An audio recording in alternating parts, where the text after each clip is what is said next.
Senhor presidente, pastor Giovanni Leandro Neres da Cruz, a quem quero nesta noite agradecer pela oportunidade de fazer parte deste evento tão importante que é esta Escola Bíblica para Obreiros. A paz do Senhor, ao Senhor, a todos os membros da mesa.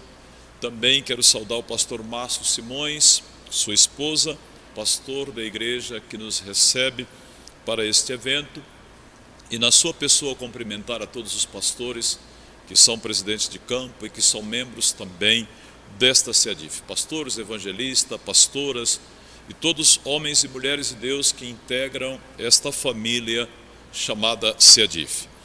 Nós havíamos pensado, planejado, idealizado falar sobre os dons e ministérios na vida da igreja contemporânea.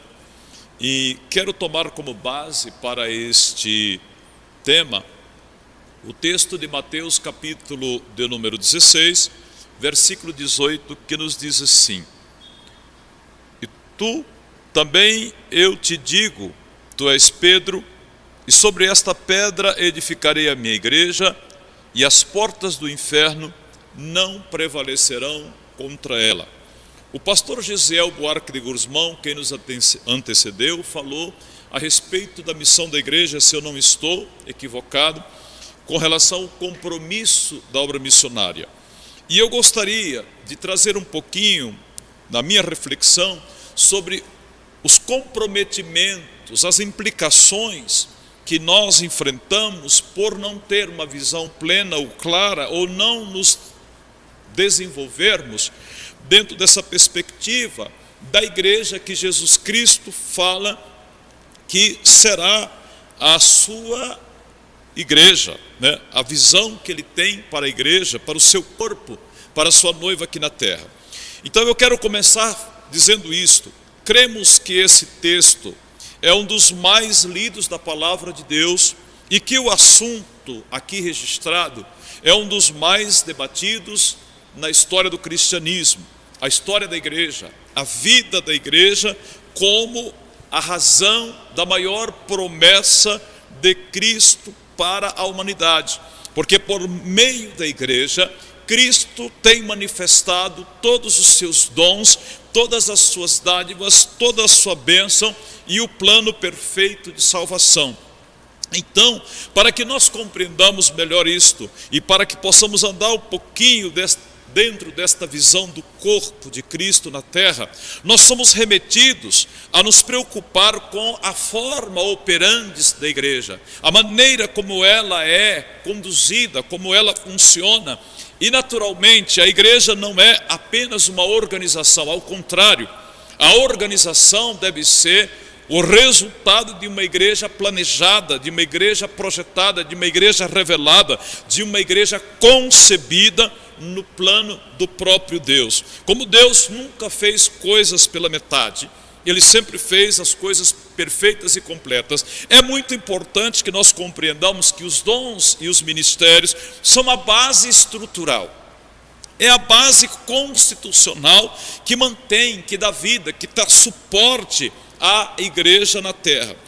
Por esta razão que o Senhor Jesus trabalha durante todo o seu ministério terrenal, procurando ensinar, transmitir e informar os discípulos da importância de estarem preparados como líderes espirituais, não apenas como líderes capacitados humanamente, mas como líderes espirituais, para serem homens capazes de revelar por meio do corpo, a igreja, e por meio da vontade de Cristo, o poder que vai minar, destruir, combater, fazer regredir o inferno.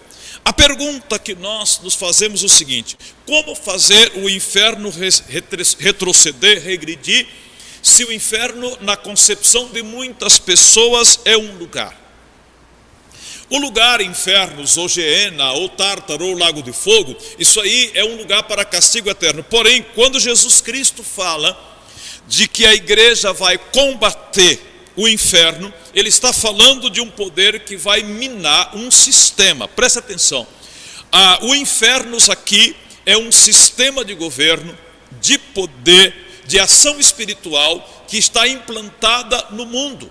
E por estar implantado este sistema no mundo, somente por meio de um corpo vivo, um organismo vivo, uma agência viva, poderosa, dinamizada e conduzida pelo poder do Espírito Santo, é que nós poderíamos combater esse sistema. Por isso que Jesus Cristo disse que o mundo jaz no maligno. O mundo jaz dentro de um sistema operantes do inimigo, do maligno, do próprio Satanás, do próprio Lúcifer. Então, a igreja precisa ser esse instrumento transformador, esse instrumento de cura, esse instrumento de perfeição, esse instrumento de transformação daquilo que seria um sistema caótico, conduzido pelo mal, um sistema dominado pelo mal, e que passa então, a partir do momento que a igreja se manifesta, que a igreja se faz presente, o poder do Espírito Santo que foi revelado ao mundo de maneira dinâmica e operante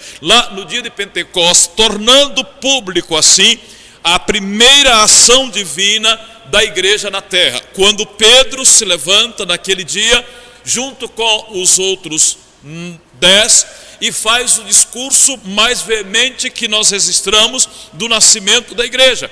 Quando a igreja ela é colocada então como algo visível, uma estrutura visível para manifestar o poder de Deus. Então, se nós não tivermos esta concepção, se nós não tivermos este entendimento de que a igreja ela não é a instituição do pastor fulano, da convenção tal, mas que a igreja ela é exatamente uma agência de Deus, ela é uma estrutura de Deus colocada na terra, onde a cabeça administrativa, pensante, idealizante está no céu e o corpo operantes está na terra. Esta é a igreja que Cristo deseja que funcione e que por meio dela se revele a glória dele próprio para a transformação do mundo. Porém, como é que esta glória vai se revelar se não for por meio da instrumentalidade humana? Deus não opera em bancos, Deus não opera em templos, Deus não opera em cadeiras, Deus não opera em instrumentos inanimados. Deus opera por meio de homens e mulheres que são chamados por Ele para manifestar a sua glória na terra. Dentro desta pequena introdução, então vamos passar para a igreja, os ministérios como base da igreja. E aí, quando nós usamos esta expressão dos ministérios como base da igreja, o primeiro texto da palavra que me remete a isto seria o tanque de Betesda. Lá no capítulo 5 do Evangelho de João, se não estou equivocado, diz que havia em Jerusalém, perto da porta das ovelhas, um tanque em hebraico chamado Betesda. Nele haviam 5 alpendres. Guarde bem, você que está me acompanhando, o irmão que está em casa, o obreiro que está em casa, esta ilustração que o Nazareno nos deixa, que está registrado no Evangelho de João. 5 alpendres, e presta atenção, nele haviam coxos, mancos, aleijados, cegos, ressequidos, todos os tipos de enfermidades. No Betesda havia em 5 alpendres diferentes. 5 alpendres diferentes. Diz porque ali naquele tanque, de tempo em tempo, descia um anjo e agitava a água, e o primeiro que descia era curado de qualquer enfermidade que tivesse. Porém, há uma coisa curiosa no Betesda. No Betesda não tem leproso. Por que não tinha leprosos? Porque os leprosos, nós sabemos que por causa da lei hebraica, eles eram colocados em isolamento. Eles eram separados da comunidade. Mas, no entanto, há uma indagação. Porque o mover das águas, alguns teólogos dizem que era uma situação de águas termais, água quente, que inventam algumas coisas ou trazem alguma fundamentação para não acreditar no milagre promovido pelo anjo. Eu creio que a palavra diz assim, descia um anjo, então eu quero ficar com esta palavra. Descia um anjo e agitava as águas, e aquele que entrava nas águas agitava, era curado. Nós sabemos disso. Todo crente, toda pessoa convertida sabe disso. No entanto, há um movimento e existe ali toda uma logística preparada para que as pessoas enfermas pudessem receber o milagre no agir, no mover das águas. Naquela agitação das águas havia um propósito. Então, quando nós falamos de uma igreja que tem ministério, dentro da ação dos ministérios na vida da igreja, vai haver um momento que Deus vai promover o mover. Esta palavra agrada talvez àqueles que são um pouco mais espirituais, mas a intenção é exatamente esta, é que por meio da igreja, dos ministérios atuantes na vida da igreja local, ela seja submetida permanentemente e não de vez em quando, ela seja submetida a um mover. E agora não é o mover de um anjo, mas é o mover do Espírito, por meio da graça, por meio da unção que está residindo, que está radicada na vida do crente que teme ao Senhor, na vida do homem e da mulher que está comprometida com Deus para operar dentro daquilo que é a vontade do Senhor. Outra coisa, por meio dos ministérios, a igreja de Cristo na terra, ela é edificada, ela é aperfeiçoada. Isso está escrito no capítulo 4, no versículo 12 da carta de Paulo aos Efésios, quando Paulo diz assim, quando ele diz, querendo o aperfeiçoamento dos santos para a obra do ministério. E aí eu costumo dizer, e eu tenho dito com muita frequência isto, para aqueles que dizem que não há necessidade dos ministérios apostólico, profético e tantos outros no tempo atual, eu diria então o seguinte, quer dizer que a igreja já foi aperfeiçoada? Se ela já foi aperfeiçoada, o que ela está fazendo ainda aqui na terra? Portanto, eu creio que pela palavra a igreja ainda está sendo aperfeiçoada para chegar à estatura perfeita de Cristo, como está no próprio capítulo 4, aonde nós alcançaremos a plenitude do Espírito para a glória do Senhor, e eu creio que isto acontecerá no arrebatamento. Porém, a igreja ela precisa enfrentar aquilo que seria, digamos assim, as ações do inimigo por meio do poder do Espírito Santo. E como ela poderá enfrentar esse sistema? Eu dizia inicialmente que o inferno aqui não é simplesmente, digamos, um lugar, mas é um sistema no qual há uma operação do mal. E aí Paulo fala sobre isto no capítulo de número 6 da carta aos Efésios, no versículo 12, ele diz assim, porque a nossa luta não é contra o sangue e a carne, e sim contra os principados e potestades, contra os dominadores deste mundo tenebroso, contra as hostes espirituais do mal nas regiões celestiais. Me permita uma paradinha. Isto aqui é uma escola, e eu não posso deixar de tratar, neste momento de escola, destas questões, digamos de maneira um pouco mais cautelar, paciente. Nós temos lido este versículo da Bíblia, e principalmente os crentes pentecostais, por dezenas, centenas de vezes. E eu estou usando a versão trinitariana da Bíblia, porque eu gosto mais da linguagem dela. Mas ele diz assim, porque a nossa luta não é contra o sangue e a carne, e sim contra os principados e potestades. São dois blocos, presta atenção. Principados e potestades, contra os dominadores deste mundo tenebroso, contra as forças espirituais do mal nas regiões celestes.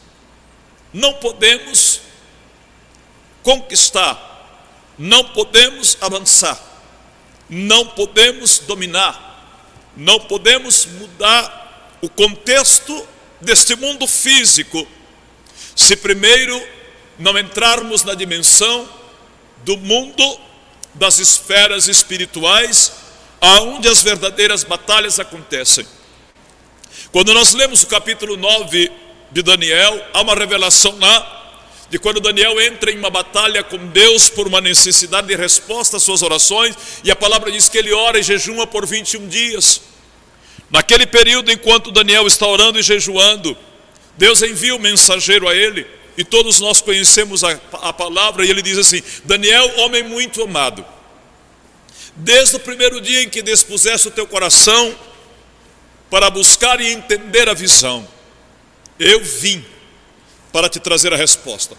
Mas o príncipe da Pérsia, e aí a Bíblia diz aqui, principados, o príncipe da Pérsia se me opôs por 21 dias. Daniel estava orando e jejuando, Deus estava recebendo o clamor dele, Deus estava entendendo que a demanda de Daniel era justa, mas havia uma oposição. E é bem verdade que nós temos uma linha de teólogos que dizem que aquilo foi lá no Antigo Testamento, quando ainda o véu havia e constituía uma barreira, Jesus não havia derramado seu sangue, mas o mesmo Jesus, ele diz assim: orai e jejuai, né? Orai e jejuai. E aí ele diz outras coisas. E aí quando os fariseus perguntam por que os discípulos dele comem no sábado, ele diz assim: enquanto o noivo está presente, a festa, ou seja, não tem por que comer, mas quando ele for tirado, então virá a necessidade de jejuar. Então, vejam só, existem batalhas no mundo do Espírito, e existem batalhas nas regiões celestiais, para que nós possamos alcançar de Deus vitórias. E isto me remete ao próprio Paulo escrevendo também a mesma carta aos Efésios, só que agora no capítulo 1, no versículo de número 2, ele começa dizendo assim: bendito o Deus e Pai de nosso Senhor Jesus Cristo, que nos tem abençoado com toda sorte de bênção nas regiões celestiais em Cristo. Assim, versículo 4, versículo 3, assim como também nos escolheu nele antes da fundação do mundo, para sermos santos e irrepreensíveis perante ele em amor. Duas coisas importantes: uma batalha que se trava nas regiões celestes, uma bênção que está guardada nas regiões celestes. Como ganharemos e como seremos abençoados? Quando Paulo diz que Cristo já nos abençoou, quando Paulo diz que nós já fomos contemplados com toda sorte de bênção, e nós vivemos um período neste país e no mundo em que a igreja tem sido por muitas vezes vítimas da pobreza, da miséria, da opressão, da angústia, da amargura, do sofrimento, quando nós temos um Deus que já nos deu tudo em Cristo. E quando o apóstolo escreve lá no capítulo 1, no versículo 12 do Evangelho de João, dizendo o seguinte: mas a todos quanto lhes recebeu, deu-lhes o poder de serem feitos filhos de Deus, a saber, os que creem no seu nome. Não posso crer em uma igreja que faz o inferno retroceder, não posso crer numa igreja na qual nos tornamos filhos de Deus pela fé, como diz também no capítulo 3 do Evangelho de João, dos nascidos do Espírito, que são Espírito e vida. Eu não posso crer numa igreja totalmente abençoada, que só vai alcançar esta bênção na eternidade. A bênção do Senhor sobre a igreja se manifesta hoje, a bênção do poder transformador se manifesta hoje, assim como é direito do crente batismo com o Espírito Santo, línguas estranhas, dons, ministérios. Também é direito da igreja o poder transformador para a vida social. Então eu não quero entrar nesse detalhe, mas eu quero dizer que nós temos pecado por não querer viver uma igreja plena. Nós temos pecado por não nos agarrar da palavra que demanda de nós o direito por uma igreja plena. A igreja de Cristo, ela não é apenas a salvação na vida futura. A igreja de Cristo, ela é a transformação do mundo pela ação poderosa do Espírito Santo na vida daquele que crê. Escute, você que é batizado com o Espírito Santo, como foi dito nesta noite pelo pregador que me antecedeu, pelo mestre que me antecedeu, você está cheio do poder de Deus, você está cheio da presença de Deus. Você é uma agência, é casa, é morada do Espírito, para abrir a boca e não fazer ato profético. mas para abrir a boca e declarar que por uma vida transformada que você recebeu, você passa a ser uma agência de poder para determinar, não, para liberar a graça, para anunciar a graça que transforma, a graça que revela, a graça que liberta, a graça que muda a história do homem e da mulher, que tira o pobre do monturo, como disse Ana, e faz-o assentar-se com o príncipe para a glória do eterno Senhor. Esta é uma palavra de fé. Aquele que crê, receba para a glória do Senhor Jesus. Deus abençoe a você que me acompanha pela internet. Vamos lá, homens e mulheres chamados para o ministério. Opa, devagar, né? Porque o santo é de barro e o altar é de madeira. Homens e mulheres chamados para o ministério. Esta é a primeira barreira espiritual a ser quebrada para que tenhamos uma igreja edificada em Cristo. Pedro, apóstolo de Jesus, pescador, tido por muitos como tosco, como de pouca informação, como de pouca formação, ele diz assim: maridos, vós igualmente vivei a vida comum do lar com discernimento, e tendo consideração para com a vossa mulher como vaso mais frágil, tratai-a com dignidade, porque sois herdeiros da mesma graça da vida, para que não sejam impedidas as vossas orações. Quando eu leio esta palavra, nós trabalhamos com casais, e para mim é o texto áureo de qualquer palestra para casais. Porque Pedro, ele frisa um tema que até então não aparece na comunidade judaica de forma, digamos assim, normativa. De maneira normativa. O que Pedro está dizendo aqui é que no modelo desejado por Cristo, no modelo idealizado por Cristo de igreja, homens e mulheres têm o mesmo valor. Homens e mulheres pertencem ao mesmo nível de relacionamento com Deus. Homens e mulheres são escolhidos para receberem a graça, e quem acompanhou o documentário sobre o movimento pentecostal da Rua Azusa deve ter visto aquela doutora falando que no movimento da Rua Azusa houve inclusão. No movimento da Rua Azusa não haviam latinos, não haviam negros, não haviam pobres, não haviam ricos, não haviam bonitos, não haviam feios, porque no movimento da Rua Azusa havia uma coisa que era a manifestação do Espírito Santo. Então, meus queridos, o que Pedro está dizendo é que pela falta do entendimento, pela falta do discernimento daquilo que é a nova condição da humanidade, muitos têm perdido a bênção, muita gente tem orado e a oração não tem resposta, porque quando dobra os joelhos para orar é cheio de humildade, de amor e de lágrimas, mas quando chega em casa, no trato com a esposa, com os filhos, o comportamento é outro. E aí, a oração não tem resposta, porque Deus não pode negar a sua palavra, e eu acredito que Pedro não estava tendo uma elucubração de pensamentos, Pedro estava tendo um direcionamento do Senhor, Pedro estava vivendo dentro daquilo que seria a dimensão da igreja, e eu quero continuar dizendo que o argumento de Pedro, ele tem apoio direto, ele encontra, digamos o seguinte, uma definição que lhe colabora, que traz consistência nas palavras de Paulo, quando ele escreve, combatendo o judaizante, combatendo toda aquela estrutura contaminante que estava entrando dentro da igreja entre os gentios, ele diz assim, Desserte, capítulo de número 3 da carta aos Gálatas, ele diz assim, Desserte, não pode haver nem judeu, nem grego, nem escravo, nem liberto, nem homem, nem mulher, porque todos sois um em Cristo Jesus, e E se sois de Cristo, também sois descendente de Abraão, herdeiros segundo a promessa. A maior promessa de Cristo para a humanidade foi a igreja estabelecida para fazer mudança, a igreja estabelecida para trazer transformação. E o que faz a igreja promover transformação é a manifestação de dons e ministério na sua atuação plena. Não é possível, agora vamos caminhar um pouquinho mais, né? Não é possível haver ministério sem a manifestação dos dons. Eu não tenho tempo para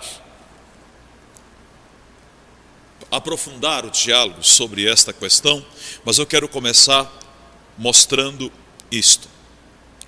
Quando João, o apóstolo, está na ilha de Patmos, obrigado, viu?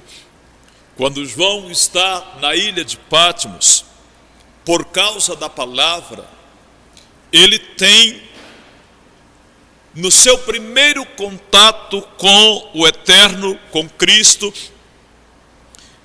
ele tem uma revelação das igrejas da Ásia.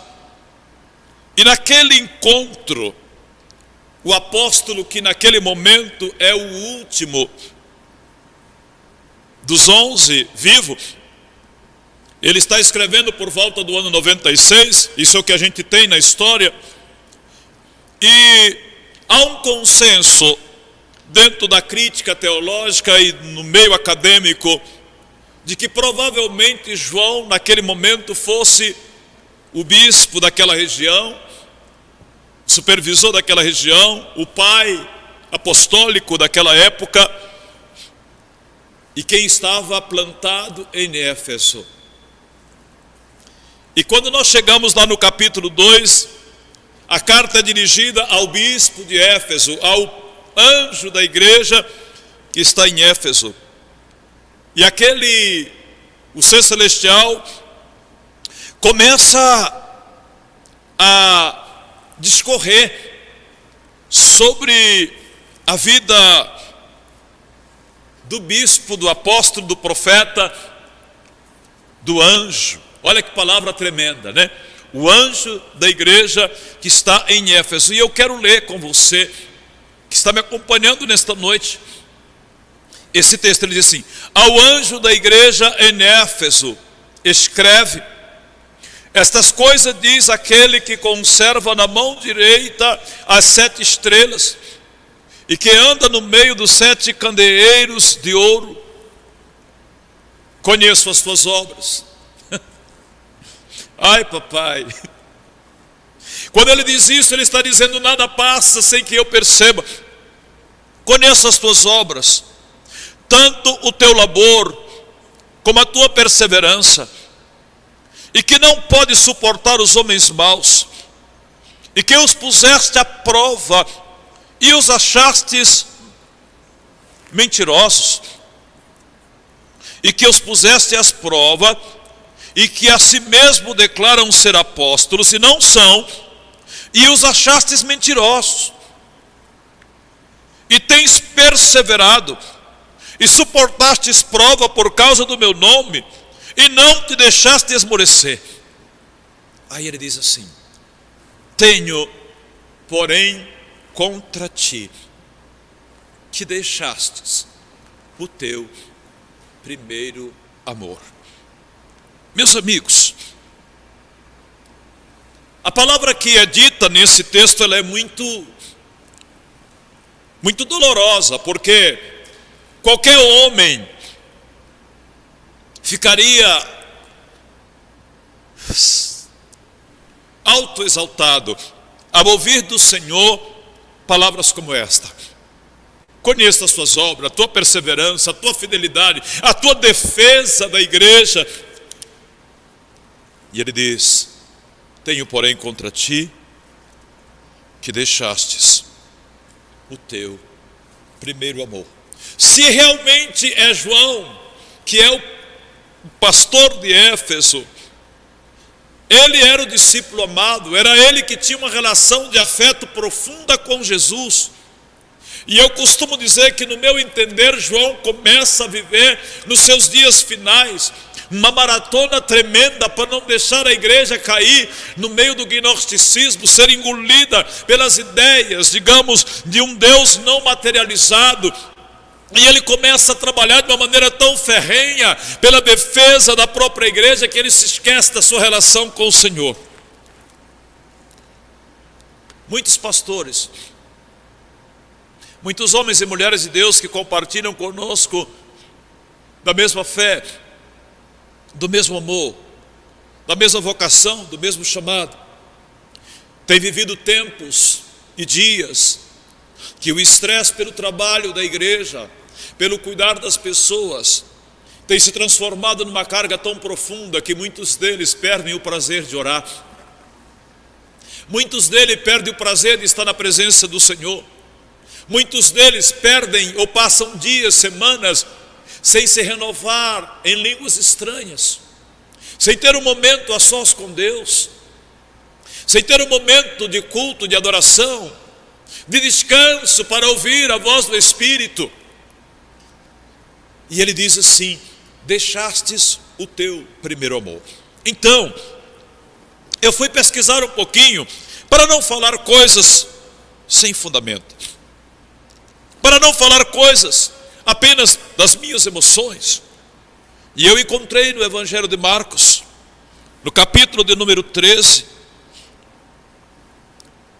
deixa eu ver se é isso mesmo, não, capítulo 3 do Evangelho de Marcos, dos versículos 13 ao 19, diz a palavra que Jesus escolheu os seus discípulos e os chamou para si.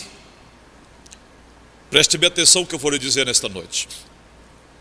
Um dos graves problemas que nós temos como homens e mulheres que têm ministério é compreender que quem lhe deu o ministério foi Jesus.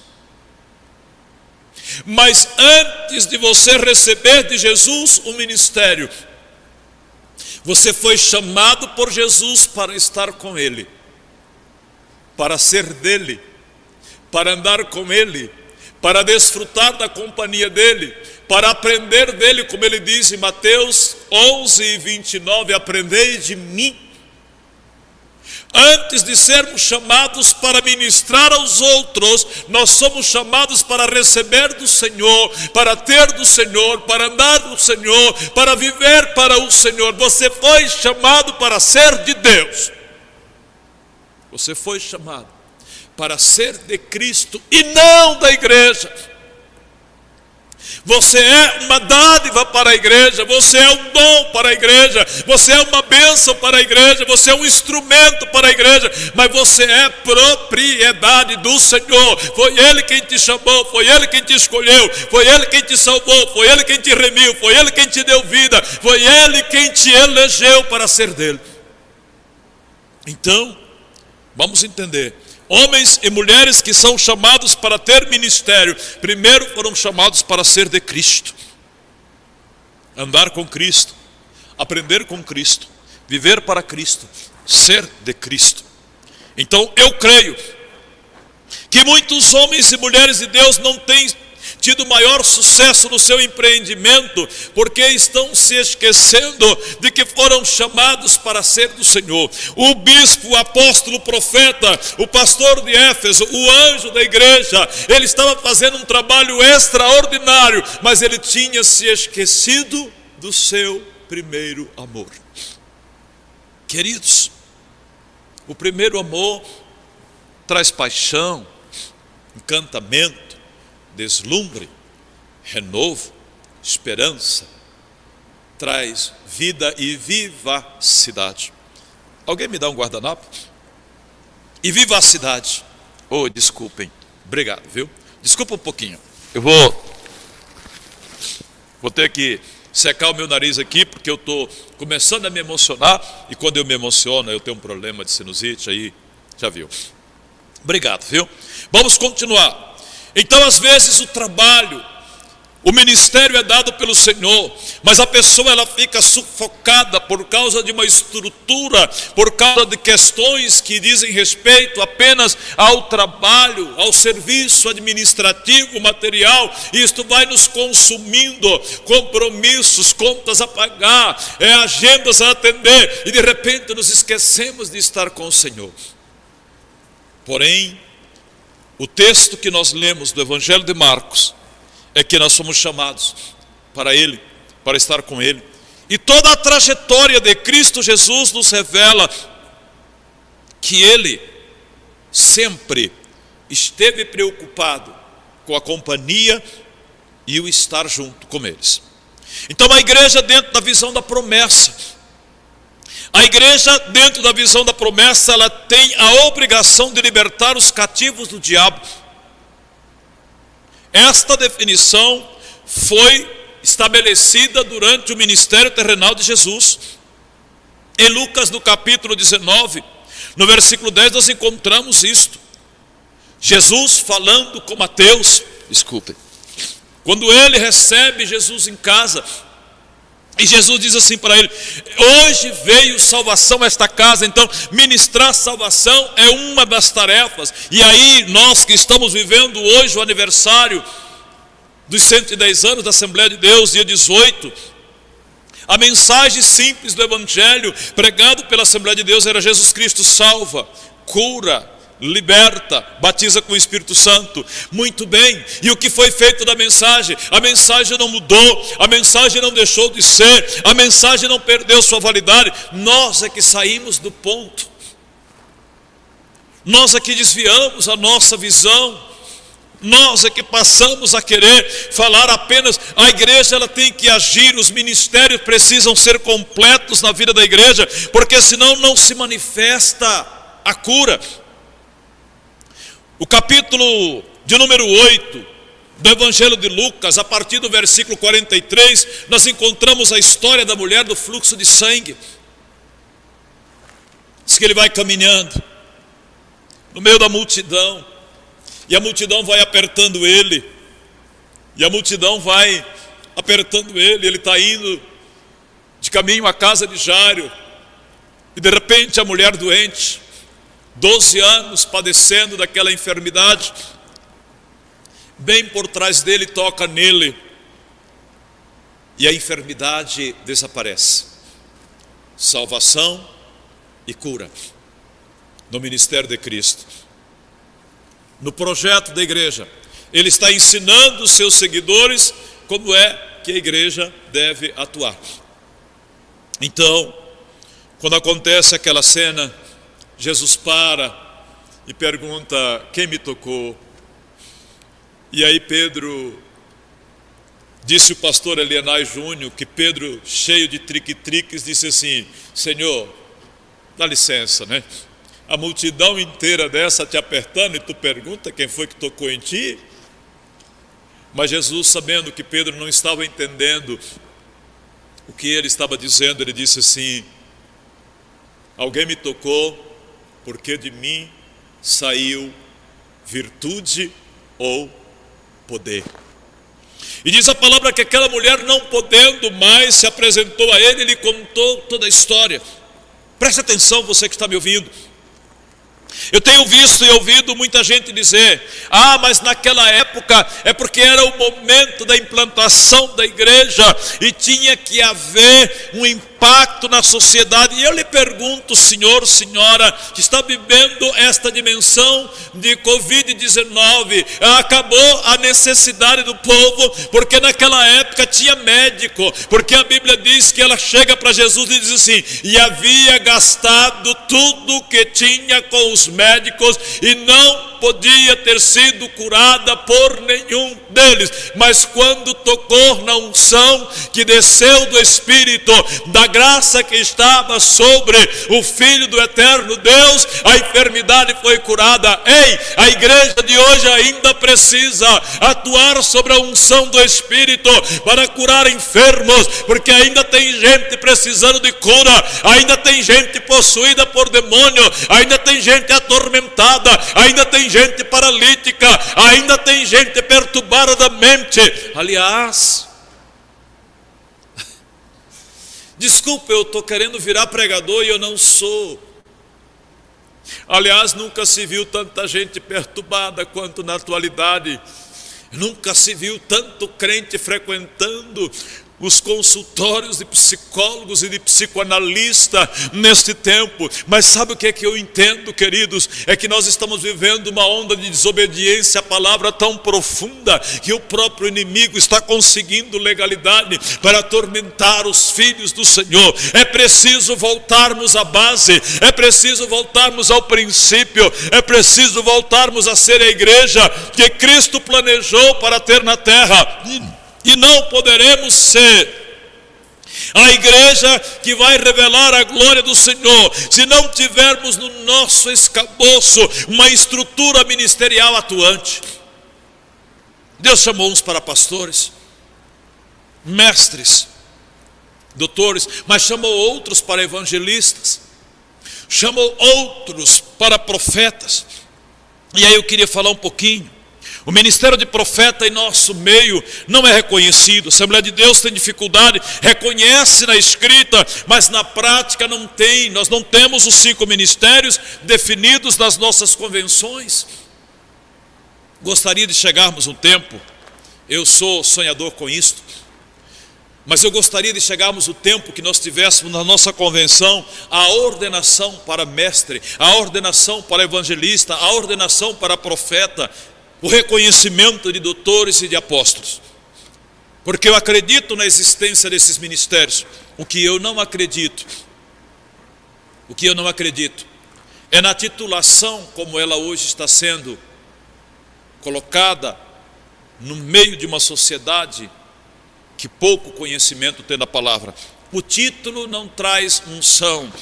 O ministério revela graça, o ministério revela poder, o ministério revela o modus operandi do Espírito Santo. O ministério revela o caráter de um homem que conheceu a cruz. O ministério revela o caráter de um homem que teve um encontro pessoal com Cristo. O ministério revela o caráter de alguém que entrou em sintonia com o Espírito Santo. O ministério revela a obediência a Cristo. Então o profeta, no meio da comunidade de língua hispânica, o profeta tem o seu reconhecimento e a sua exaltação como um instrumento de parte de Deus. Mas o seu ministério se caracteriza essencialmente pelo poder de execrar as Escrituras de forma exegética, com conhecimento e revelação para a glória do Senhor. Não quero me deter no assunto. O evangelista que é tão exaltado entre nós nas Assembleias de Deus, obrigado, já estou me fazendo sinal aqui dos tempos, e eu nem estava dando 10 minutinhos, tem tempo que sobra, obrigado, vamos lá. O ministério de evangelista, e aí eu entendo e eu aprendi uma coisa, e lendo na palavra eu entendo que Filipe é o evangelista modelo da igreja primitiva. Era diácono da igreja, e aí Paulo diz que aqueles que servem bem como diácono adquirem para si posição de honra. Mas o Filipe, que virou evangelista, tinha algumas características interessantes: a conversão de almas, a dependência do Espírito Santo, o ser trasladado. Eu tenho um pastor amigo, aliás, de uma outra denominação, por dizer batista, que é renovado com o Espírito Santo, e ele diz para mim assim: Zacarias, um dos meus sonhos é que a igreja viva um avivamento de tal forma que os crentes sejam transportados pelo Espírito Santo de um lugar para outro, como foi Filipe para fazer a obra. Ei, irmãos, escute, aquele movimento que aconteceu na vida de Filipe não é porque era a inauguração da igreja, é porque havia fé e havia o cumprimento da promessa. Eles haviam visto Jesus cumprir com eles aquilo que Jesus havia prometido. E o problema que nós temos hoje é que nós estamos vivendo um evangelho que parece que se transformou apenas em uma liturgia eclesiástica. Nós somos crentes para ir ao culto ao domingo, sentar e cantar 2 hinos ou ouvir a orquestra tocar e depois ouvir uma palavra melagrião, né? Para poder voltar para casa e começar a semana. Ei, o Espírito Santo ainda está procurando homens e mulheres que queiram andar nas asas do Espírito, ser transportado de um lugar para outro, ver a glória de Deus sendo derramada e que não se preocupe com ficar rico por isto. Porque o próprio Paulo, quando ele fala do seu ministério, ele faz uma defesa do ministério apostólico que Deus lhe deu, e ele conclui, lá no capítulo 6, da segunda carta aos Coríntios, ele conclui falando, dizendo assim: nas vigílias, nas tribulações, nos sofrimentos, nos apedrejamentos, nas prisões, nas noites frias. E aí ele termina dizendo assim: como pobre, mas enriquecendo a muitos. Irmãos, o ministério não nos é dado para nos enriquecer. Isso é um mito. É um mito de que o ministério vai trazer riqueza, é um mito de que o ministério vai trazer status, é um mito de que a sua vida vai mudar porque você recebeu a unção com azeite. Sabe quando é que a sua vida vai mudar? Quando o Espírito Santo lhe tomar e começar a lhe usar com poder e revelar a glória dele na sua vida por meio do ministério. Não pode haver evangelista sem a manifestação da cura, não pode haver evangelista sem a manifestação da salvação, não pode haver evangelista sem dons e sem milagres na vida da igreja. Mas qual é o problema? Quando Deus começa a usar um homem e uma mulher como evangelista, ele começa a estabelecer regras. Uns até não cobram, mas estabelece que precisa de um cachê. E de repente outros arranjam uma igreja na África e não sei aonde, missionário, não sei aonde, que tem que mandar dinheiro, e conseguem convencer o povo a fazer vultuosas ofertas para o seu bel prazer. Desculpem, não estou aqui para falar mal de ninguém, mas estou aqui para combater aberrações que muitos têm se vendido a elas, por não entender que os ministérios são dados para edificação, para conforto, para enriquecimento da igreja. E escute uma coisa que eu vou dizer para os senhores: uma igreja rica não pode ter um pastor miserável. Uma igreja onde a glória de Deus se manifesta não pode ter crente sem experiência com Deus. Precisamos retornar ao fundamento, precisamos retornar ao projeto original. Paulo diz assim na carta aos Efésios, no capítulo 4, versículo 13: até que todos cheguemos à unidade da fé, à varonilidade perfeita, à estatura completa de Cristo. Se nós ainda não chegamos a esse nível, a igreja ainda não está preparada para o arrebatamento. A igreja ainda precisa de ministérios operando na sua vida 24/7. Nós precisamos de homens e mulheres cheios de unção. E escute, não é pelo salário que pode receber, mas é pelo dom que está nele, é pelo poder que está nela, é pela graça que está nela, é pela unção que está nela. Eu conheço um missionário, um homem que foi missionário e que por mais de 9 meses ficou sem receber recurso do seu país para manter-se aonde estava. Foi abandonado pela família, mas quando subia para pregar, nem mesmo o pistoleiro conseguia lhe alcançar, porque Deus estava nele. E quando intentaram contra a sua vida, quando dispararam contra ele, naquele momento que o pistoleiro apertou o gatilho da arma para lhe matar, o Espírito Santo lhe tomou e ele deu um salto, ele saiu da mira. Por causa daquele episódio, o pistoleiro se converteu e passou a ser um instrumento de Deus para ajudar aquele homem, porque não era o dinheiro, não era os recursos, não era a fama, mas era a unção do Espírito Santo que estava na vida dele para desempenhar o ministério para a obra do Senhor, para plantar a igreja, para fazer um trabalho apostólico para a glória do nosso Senhor. Nós precisamos aceitar a correção. Se queremos ter ministério, se queremos alcançar a humanidade, se queremos ver a glória do Senhor derramada sobre a igreja, nós precisamos voltar ao primeiro amor. Nós precisamos retornar à base. Nós precisamos praticar as primeiras coisas. Temos uma teologia profunda, temos uma riqueza teológica transcendente, temos riqueza da tecnologia, mas estamos vivendo uma época de uma igreja extremamente fria, apagada, tradicional, e quando não, é uma coisa diferente. Que a gente não sabe qual é a identidade. Meus queridos, senhoras e senhores que nos ouvem nesta noite, me permita lhes dizer uma coisa: nós precisamos voltar a depender do Espírito Santo. Outro dia eu conversava numa aula com um irmão e ele dizia: eu tenho dificuldade porque a minha preparação é pouca, eu ainda não fiz uma faculdade. Eu disse para ele: quando eu comecei a pregar o Evangelho, eu não tinha nem terminado o ensino fundamental, mas Deus me usou como rapaz, Deus me usou como jovem para ganhar almas para Jesus. Por quê? Porque não era o homem, era a graça do Espírito Santo que estava na minha vida. Graças a Deus pelo título universitário, graças a Deus pela profissão, graças a Deus por uma especialização, graças a Deus por aqueles que viram doutores e mestres no mundo secular, mas o que traz transformação na vida da igreja é a presença do Espírito Santo ministrando dons e ministério para a edificação dela. Deus lhe abençoe. Não posso continuar, porque já me fizeram o sinal do meu tempo e eu preciso parar, mas eu queria aproveitar, pastor Giovanni, me permita nesta noite, pastor Márcio Simões, pastor desta igreja que nos recebe, eu quero orar com você que está aí e com todos aqueles que estão nos acompanhando remotamente.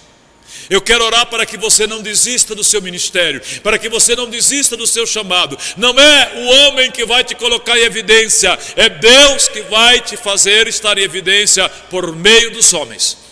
Quando Deus usa, os homens reconhecem. E quando Deus usa, a manifestação da sua glória se dá. E não depende da estrutura, depende sim da nossa obediência. Pai, eu oro nesta noite, e eu entro na tua presença, e eu clamo por cada homem, por cada mulher, por cada pastor que foi ungido para pastor, por cada evangelista, por cada profeta que tu tens, Senhor, na tua casa, e que estão vivendo encolhidos com medo. Deus, levanta. Levanta neste tempo de pandemia, levanta neste tempo de dificuldade, levanta, Senhor, com mensagem profética, não com ato profético. Porque o ato profético é um sistema modista que tem tomado conta da mente de muitos segmentos, mas a palavra profética, ela desce do teu trono, ela desce da tua graça, ela se manifesta pela unção do teu Espírito. Então levanta uma geração com palavra profética, levanta uma geração com mensagem evangelística, levanta uma geração, Senhor, com chamado apostólico para levantar a tua igreja e para fazer com que ela se prepare para o encontro contigo. Rei, é a minha oração nesta noite, para a glória do teu nome, no nome de Jesus, e amém. Deus abençoe. Queridos, muito obrigado, senhor presidente, obrigado pelo privilégio de mais uma vez ministrar nesta escola, e que eu possa ter sido canal da parte de Deus para a sua vida. Um abraço, fiquem na presença do Senhor, que os trabalhos de amanhã sejam de impacto maior na vida daqueles que vão estar compartilhando. Grande abraço, fiquem com Deus.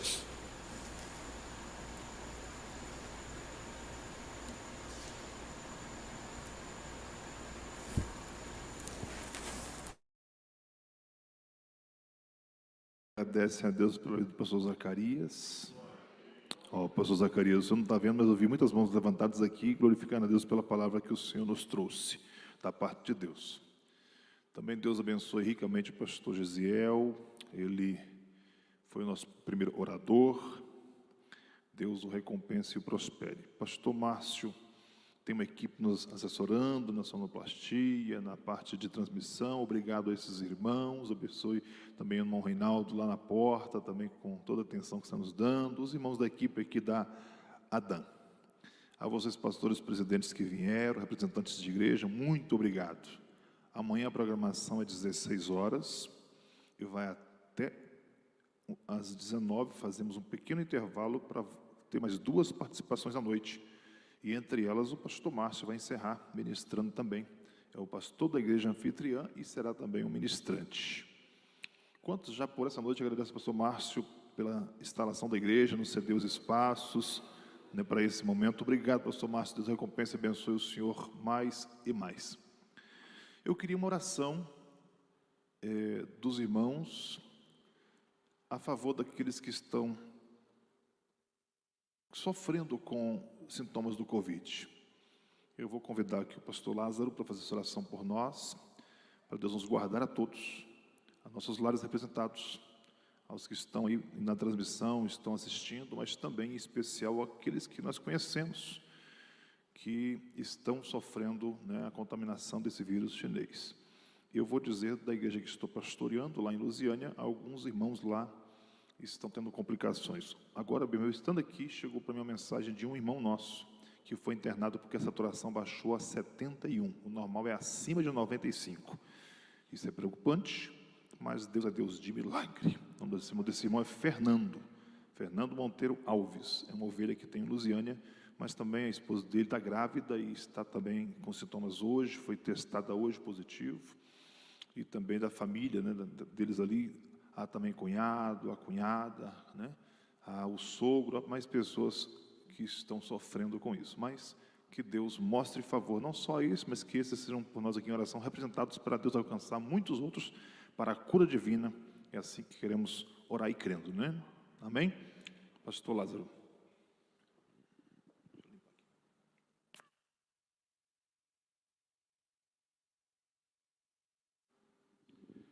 Graças a Deus, com muita alegria eu cumprimento os irmãos com a paz do Senhor. Queria convidar os irmãos de pé, em ato de fé, para que nós possamos fazer este clamor em favor destas vidas que estão padecendo com este mal que está assolando a humanidade.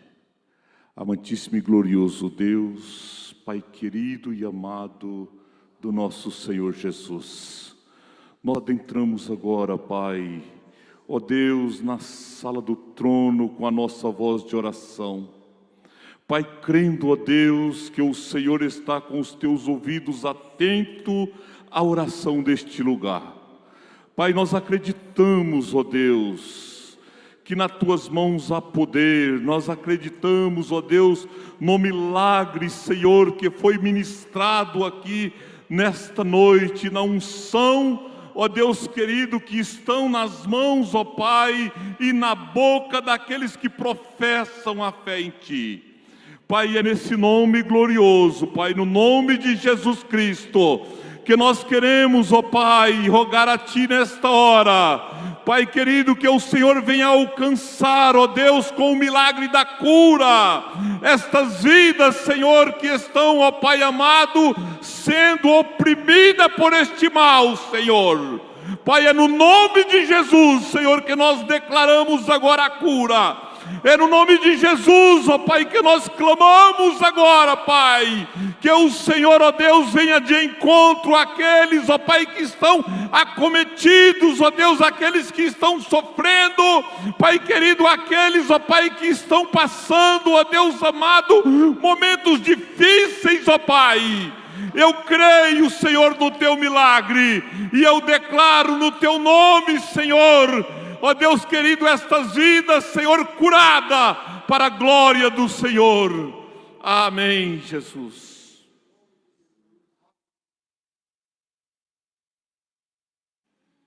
Ainda de pé, irmãos, tá? Nós vamos fazer uma oração agora para encerrar essa parte dessa noite, né? Que está para encerrar 22 horas.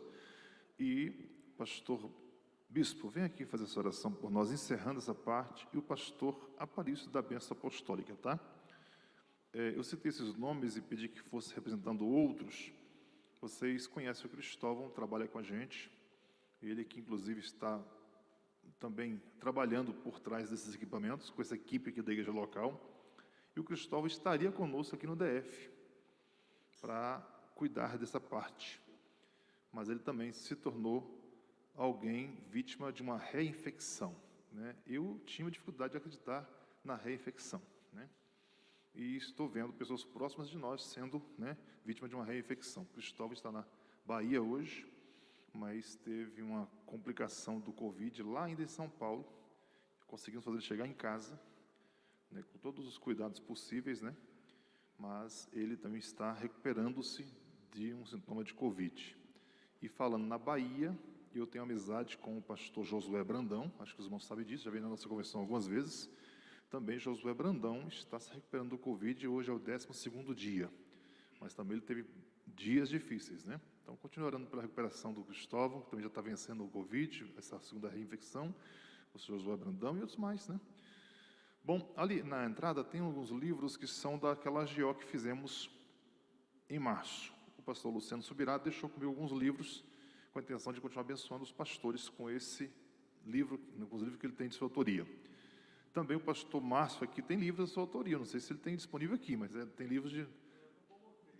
Mas tem, né? Então, mas é um bom material do pastor Márcio, eu admiro muito ele como pregador, como escritor, né?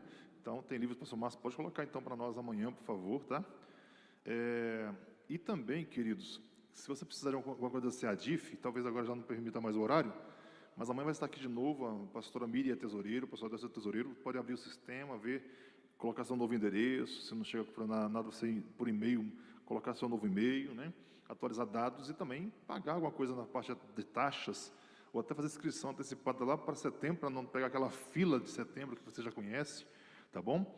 Vamos fazer assim, né? Horário agora, encerrando, e amanhã, às 16 horas, vai estar aqui começando de novo, vamos até 19h30, 19 horas, 30, vai o culto até 22 horas como hoje, tá? Pastor Bispo. Glória a Deus. A paz do Senhor para os queridos irmãos. Amém, amados? Você que está em casa, você que está no trabalho, eu quero te convidar também para orar conosco. Feche os seus olhos, curve as suas cabeças e pense no Senhor. Deus, nós te louvamos, te agradecemos por esse maravilhoso ensino. Pai amado, que nós possamos fazer como o salmista Davi escreve, dizendo que entesourou a tua palavra no seu coração, para não pecar contra o Senhor. Pai, eu quero te louvar pela vida dos nossos pastores que vieram aqui, Pai amado, de forma remota ou de forma presencial, mas que nos instruíram nessa noite. Que o teu Santo Espírito possa os ajudar, os capacitar cada vez mais. Quanto a nós, Deus, nós queremos te pedir que nos leve em paz, nos guarde de todo e qualquer perigo. Que o teu Santo Espírito seja a nossa principal guarda. Assim nós queremos te louvar e te agradecer por tudo, em o nome de Jesus. Amém e amém. A paz do Senhor, igreja. Estenda suas mãos, por favor. Você que nos acompanha em casa, também estenda suas mãos, receba a bênção apostólica.